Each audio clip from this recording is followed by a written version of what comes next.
Motus Battle League Ultimo Day 2. Nandito pa rin kami sa Godbars Clothing Shop. Unang laban ng araw na to. Mag-ingay para sa laban na to. Okay,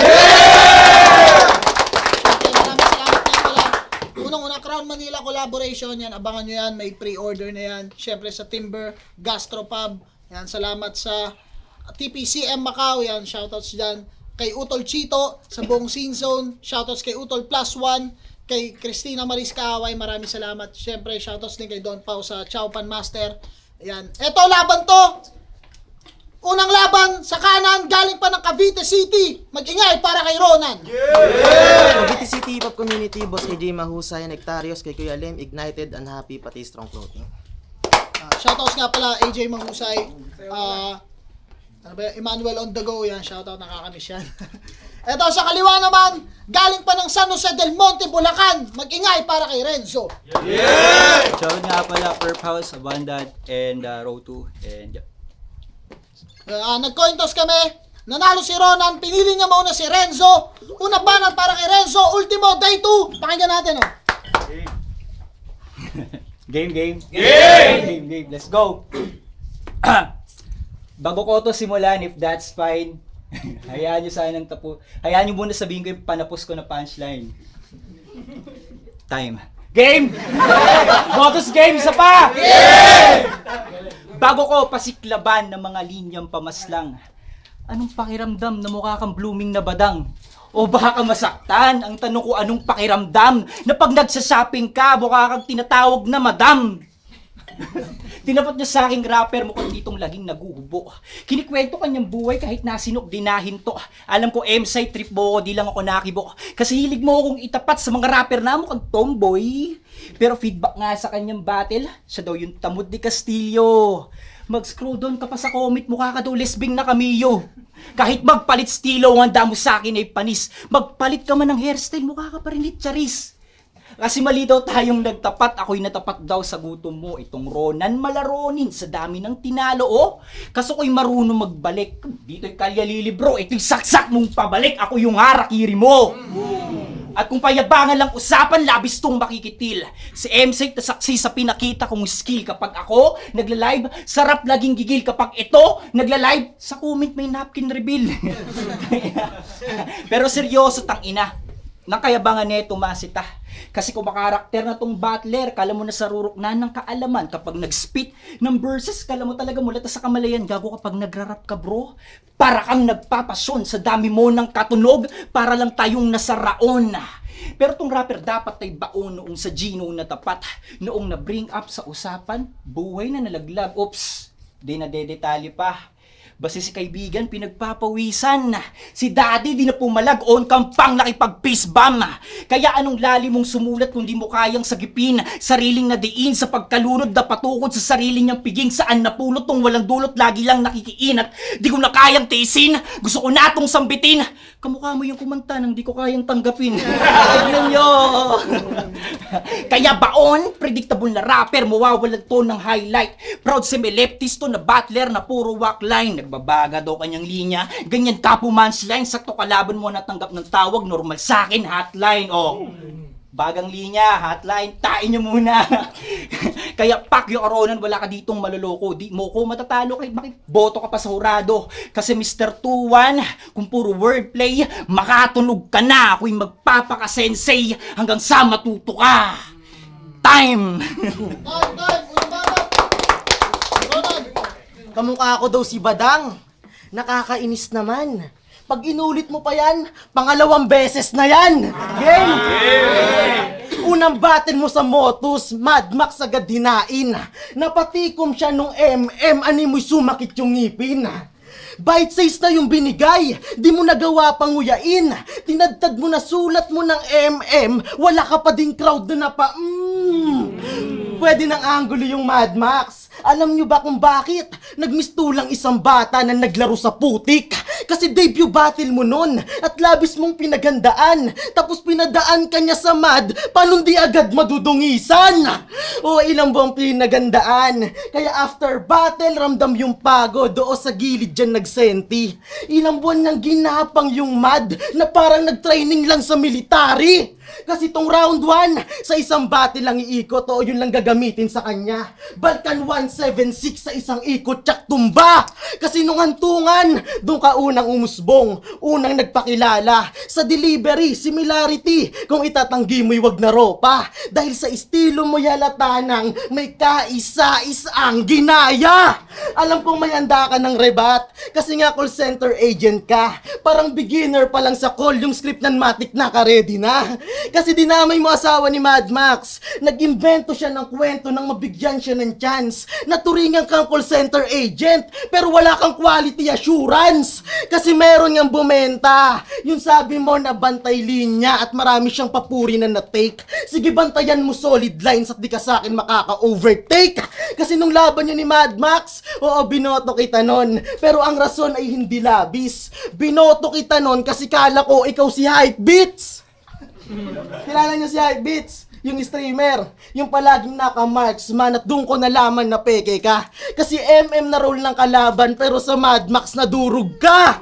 Katunog mo lang si 60, pero yung mukha mo pang streamer. Parehong R, pero ako yung R na tatatak na parang raro lang ni Grey Matter.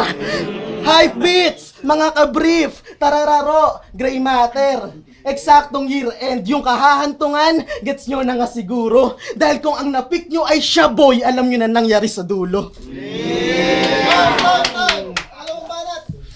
Tanginang Ronan, utak, sulat, heaven. Yung Grey Matter, nagpaka-ghost freak para tulungan tong si Benten. O, Benten, pwede na rin. Pero parang crispy permin. Tangina, tapos may agent. Tangina, LT ka. Yung sinasabihan mo ng call center agent, eto, TL na.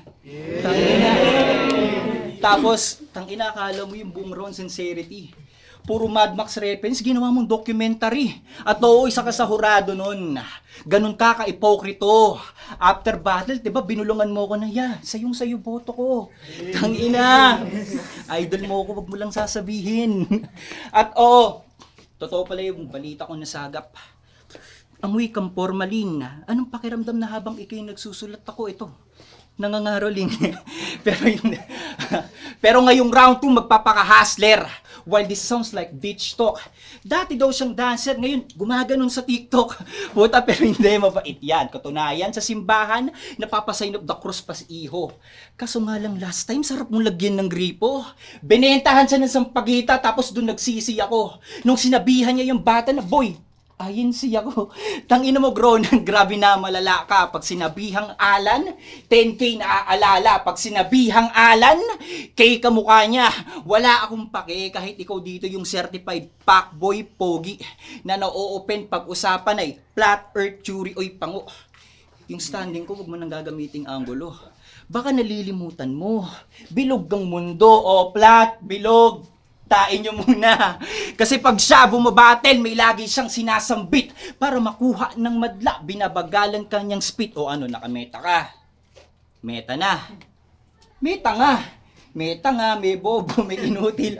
Puta magtigil, binagalan na nga delivery, pero plano ay palpak. Diniinan mo na nga't lahat, wala pa ring linyang tumatak. Kasi tong lalaking dapat maginoo, nagbukang pastilan na iha sa mga barang binuo, nagbuka tuloy mali ka. Kasi nga, basic puta bitch, maning-mani ka. Kada spit nangangapa. Pangapilit na rhyming, ligaw na rhyme scheme. Payong kaibigan lang, kaibigan. Timing, kasi sa malayang pagtula, masyado siyang nagpakulong. Magbilang ka ng salita, magpaka-rapper kagunggong. Kasi di alam kung on point ba yung punto o dynamic lang delivery. Basta walang binatbat tong Anthony Wannabe sa may dynamic strategy. Motos day to game. Yeah. Kaya mo makonekta ng dalawang salita, pero di mo kaya makipagbardagulan sa akin. Kung ganyan lang sa'yo yung battle rap, wala kang binatbat sa akin. Time.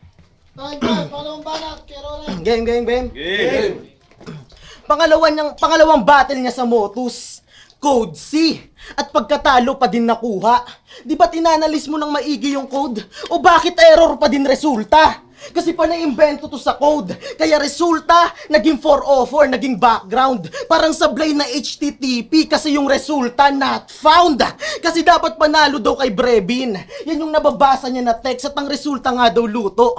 Nakakita lang ng panalo to sa code, agad na clickbait, ganyang pag-uto-uto. Sige, ilahad mong panalo ka dapat doon. No need to testify. Sapat lang inulit-ulit sa'yo yung code. Gantuluyan nang mag-verify na talagang, oh, let's ka! Sa impersonator ni Robin Padilla. Lahat ng punches sinalo mo on cam, nagmukha kang si Richard Goma. O impersonator ni Robin P. At doon tol nalugi ka. Hinamon mo ng bar sa bar yung anak pa ni Baby Ama. Kasi trito yung boto. Gamit daw in-improve niya na tactics. Ako imposible mong maihanay doon sa code porket kita mo yung code of ethics. Kasi pagbigkas niya'y kulang sa diin. At yun lang daw yung feedback. Dapat pati sulat may diin ng siguradong babakat. Pero dapat kontrolado ang gagawin mo na paglapat dahil pag sumobra sa diin, tsak papel mo'y mawawasak. Kasi yung laban niya ni Code C, doon lang iikot ang kwento sapagkat nagmistulang bayan sa Bulacan nung nilamon ka ng dagat. Kasi trito yung boto. Pumagit na siya sa sea, yan palagi binibida. Kung pumagit na ka sa sea, marapat lang tawagin kitang isla. Teka. Nilamon ng dagat, isla. Yung tema po'y hindi nagbago. Ito'y balik kasaysayan sa Solomon Island kung saan may isla na naglaho. Kasi tinalo ka ni Code C. Tinalo siya ni Code C.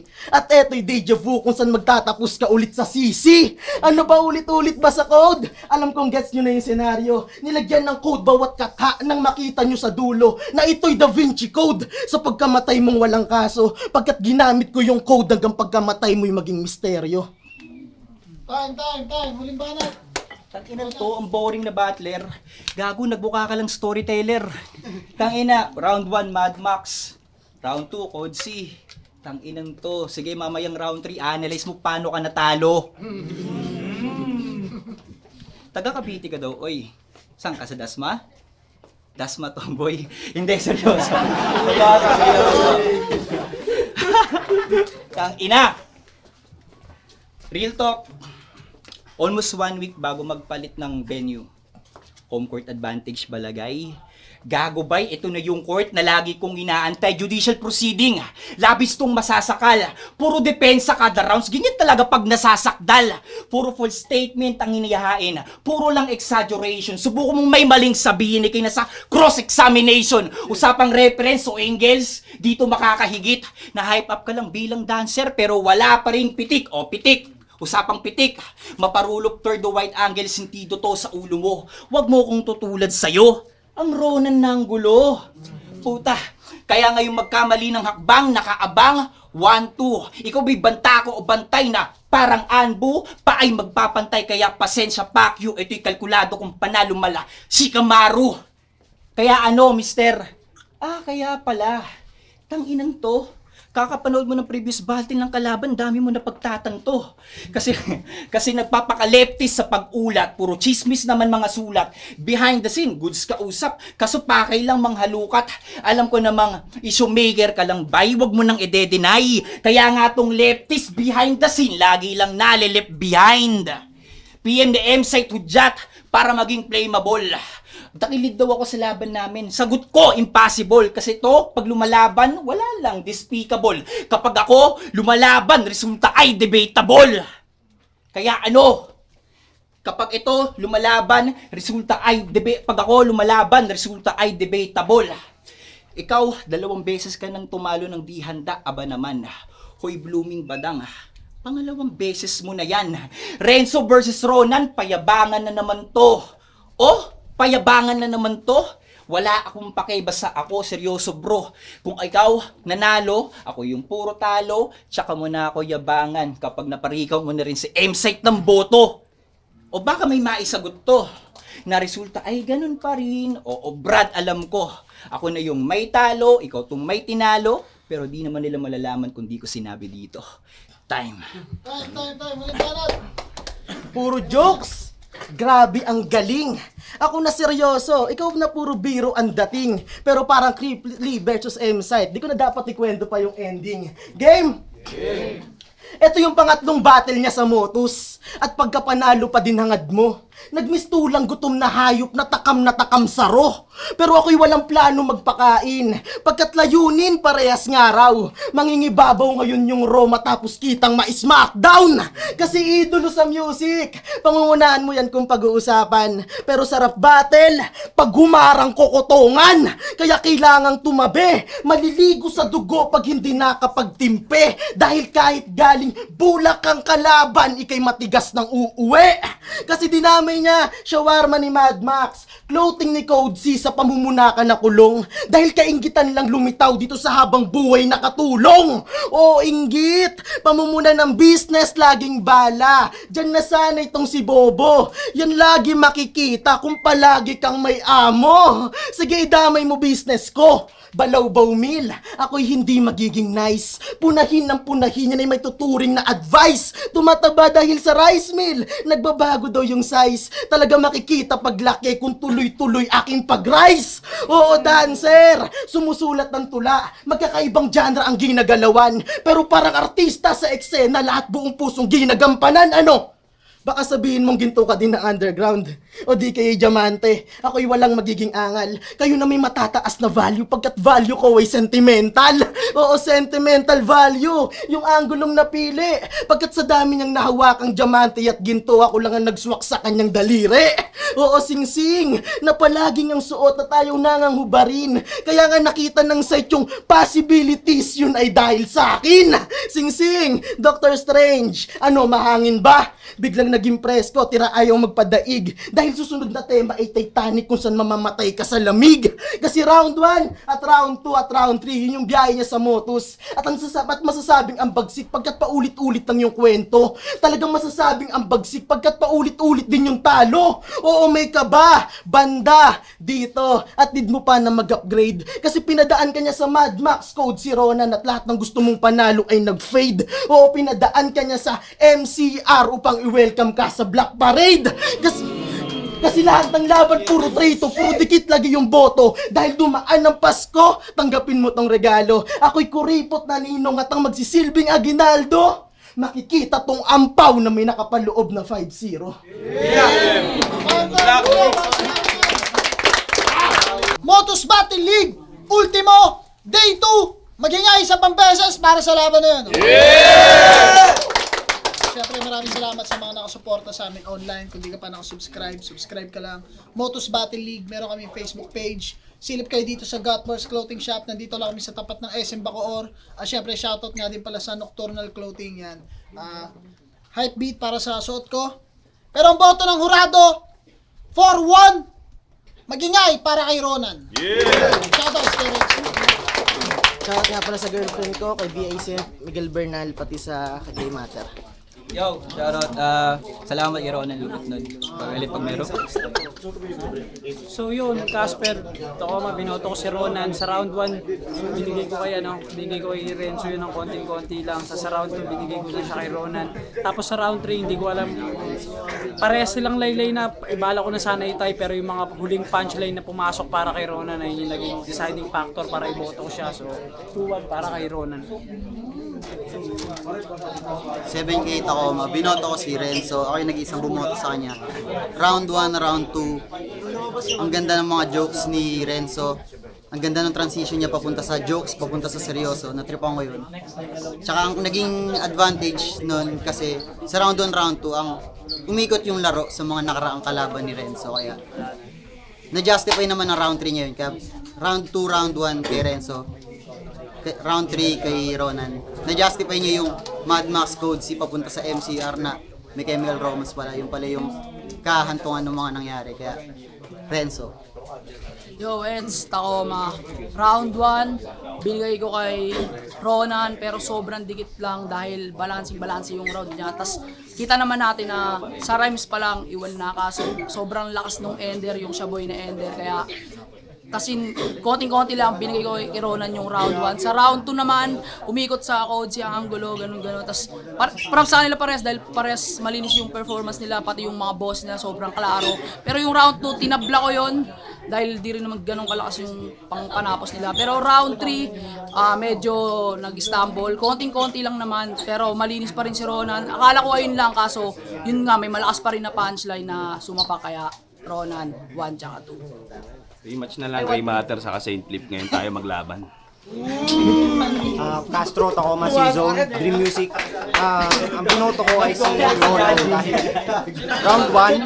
round 1 mas binoto ko si Renzo kasi complete package yung ano niya. Ang dami niyang dalang elemento sa isang buong round lang. Habang yung kay Ronan, nag-umikot sa isang angle. Doon maganda pa rin, creative pa rin. Mas creative lang talaga yung mas maraming element na siniksik sa isang round. Sa round 2, binigay ko siya kay Ronan kasi katulad ng round 1, umikot lang sa isang angle. Pero yung from first line hanggang last line, maganda talaga yung pagkakalatag niya ng mga angles na yun. So, sa kanya ko binigay. Though, ganun pa rin yung complete package pa rin yung kay Renzo. Mas natip ako lang talaga yung kay Ronan. Tapos round 3, doon na binigay ko na siya kay Ronan. Nag-beast mode si Renzo. Talagang ang lakas ng presensya niya. Nagkataon lang talaga na pagkatapos ng stutter niya, hindi na niya nabawi yung energy niya. So, yung kay Ronan, consistent, ang lakas ng punchlines, malinis pa rin talaga yung pagkakasulat niya. So, Ronan. Espero Tacoma, round 1 binigay ko kay Ronan, round 2 binigay ko kay Balasik, round 3 binigay ko kay Ronan. Sa round 1, makikita natin na lamang talaga si Balasik sa rhyme. Tapos, ulit, putang na. Renzo. kamukha kasi niya si Renzo nga pala. Okay. Gago magkamukhaan sila, tol. Okay. Tayo mga Tacoma, nga ba mag-judge, ha? Okay, isa pa. Dennis, okay na? Espero Tacoma, round 1 binigay ko kay Ronan, round 2 binigay ko kay Renzo, round 3 binigay ko kay Ronan. Lamang si Renzo sa rhyme, pati sa punchline meron naman talaga.